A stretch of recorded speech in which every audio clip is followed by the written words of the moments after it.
Izin silakan. Kakanda, Adinda mau ini terlalu lama saya pikir. Saya mau sampaikan poin yang paling penting adalah kita bersepakat bahwa bebaskan kawan-kawan kami yang ditangkap. Itu yang pertama. Saya minta di sini pimpinan DPR, ada 3 wakil ketua DPR di sini. Saat ini telepon Kapolri, segera sampaikan bebaskan kawan-kawan kami yang ditangkap di semua Polres, di semua Polda yang ada di Indonesia. Itu tuntutan yang paling objektif untuk segera dijalankan. Itu mungkin. Karena kita lama-lama di sini, teman kami masih banyak di dalam tahanan. Keluarkan semuanya saat ini.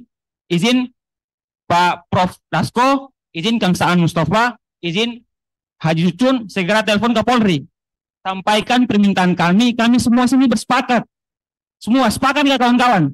Telepon Pak Kapolri, sampaikan bahwasanya bebaskan kawan-kawan kami yang menggelar aksi seluruh Indonesia, bebaskan. Mahasiswa harus segera dibebaskan. Kita ini bukan perusak. Kita ini bukan pemberontak. Kita ini menyampaikan aspirasi masyarakat dengan benar. Kita tidak ada yang melakukan pembakaran, pengerusakan, tidak ada. Boleh dicek. Silakan dicek di Indonesia, tidak ada. Sehingga sekali lagi dengan hormat kami minta kepada semua pimpinan. Kami minta kepada pimpinan dengan hormat. Detik ini juga telepon Pak Kapolri, segera bebaskan kawan-kawan kami yang masih ditangkap. Baru kita jalankan lagi forum ini. Sepakat ya? Telepon dulu, baru kita lanjutkan forum ini. Karena percuma kita di dalam ini, teman-teman kita kasihan. Orang tua mereka pada resah, pada sedih semuanya. Sementara kita di sini enak di dalam AC. Semuanya telepon saat ini, minta untuk Pak Kapolri bebaskan teman-teman mahasiswa kita yang masih ditangkap. Terima kasih. Bila kita hidayah, wassalamualaikum warahmatullahi wabarakatuh. Biar agak tertib ya. Ini kan mau ngomong juga. Saling menghargai dulu aja. Terima kasih pada kawan-kawan baik dari BEM, dari organisasi kemahasiswaan yang sudah menyampaikan terkait berbagai aspirasi, tuntutan maupun masukan bagi kami di DPR. Nanti saya akan mulai nanti dari Pak Dasko yang akan memberikan tanggapan pertama. Tapi setidaknya kalau disimpulkan itu ada soal demokrasi dan supremasi sipil, ada soal tim investigasi, ada soal tuntutan terhadap DPR terkait dengan berbagai fasilitas di DPR, yang ketiga terkait dengan soal RUU, baik itu perampasan aset yang utamanya maupun yang lain, dan yang kelima terkait dengan soal perpajakan yang adil dan lain-lain. Untuk itu kami persilakan Pak Dasko. Baik, terima kasih. Pertama-tama saya menyampaikan salam dari Bu Puan Maharani yang pada hari ini berhalangan kepada kawan-kawan semua. Pertama-tama selaku pimpinan DPR, kami dalam kesempatan ini mengucapkan duka cita yang sangat mendalam atas berpulangnya almarhum Afan Kurniawan dan seluruh korban kejadian aksi penyampaian pendapat yang terjadi beberapa waktu yang lalu. Selaku pimpinan DPR, kami menyatakan permohonan maaf atas kekeliruan serta kekurangan kami sebagai wakil rakyat dalam menjalankan tugas dan fungsi mewakili aspirasi masyarakat yang selama ini menjadi tanggung jawab kami. Tentunya permintaan maaf ini tidak cukup tanpa evaluasi dan perbaikan secara menyeluruh dan akan dilakukan dalam waktu yang sesingkat-singkatnya. Kami telah berkoordinasi dengan seluruh pimpinan DPR beberapa waktu ini, dan kami sampaikan beberapa hal yang sudah dan akan kami lakukan. Pertama, melakukan evaluasi menyeluruh terhadap tunjangan anggota dewan dan khusus untuk tunjangan perumahan dihentikan terhitung sejak tanggal 31 Agustus 2025. Yang kedua, moratorium kunjungan kerja atau perjalanan dinas luar negeri anggota DPR serta melakukan efisiensi untuk kunjungan kerja di dalam negeri. Formasi DPR akan dipimpin langsung oleh Ketua DPR Ibu Puan Maharani untuk menjadi DPR yang lebih baik dan transparan.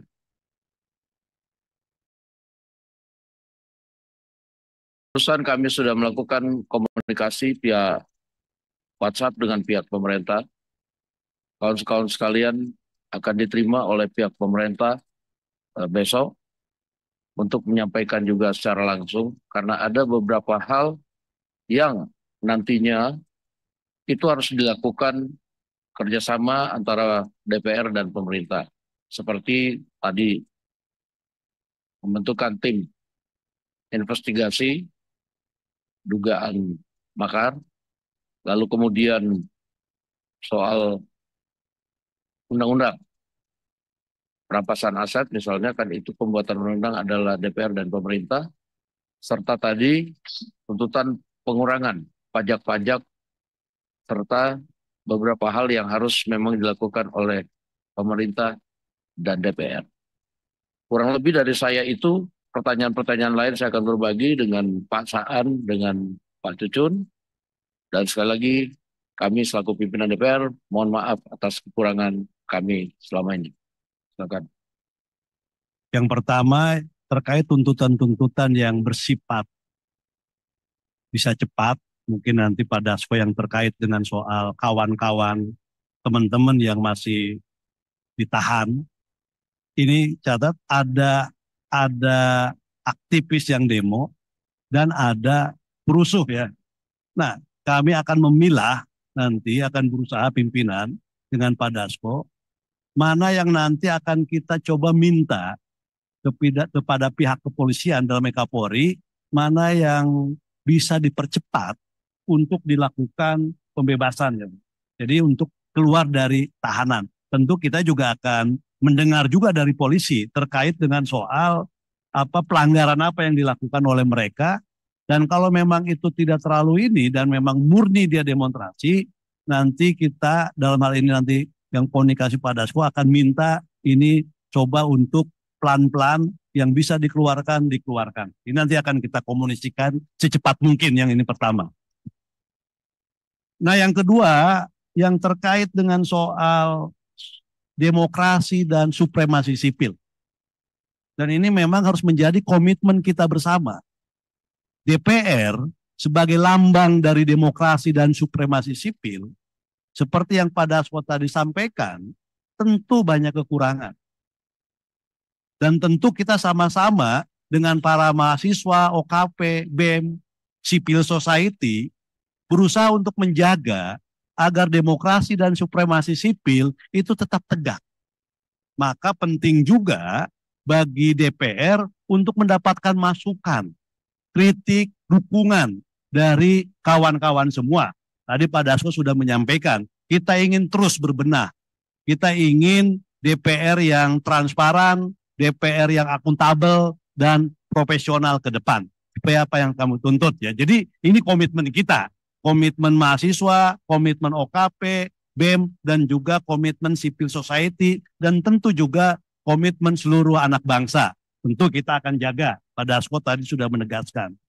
Nah yang kedua, yang ketiga, terkait dengan soal tim investigasi atas dugaan, indikasi dari kejadian-kejadian yang selama ini ada indikasi, bahkan Presiden sudah menyampaikan kepada publik tanggal 31 Agustus yang lalu bahwa apa yang terjadi beberapa hari yang lalu ada indikasi adanya makar, bahkan menjurus kepada terorisme.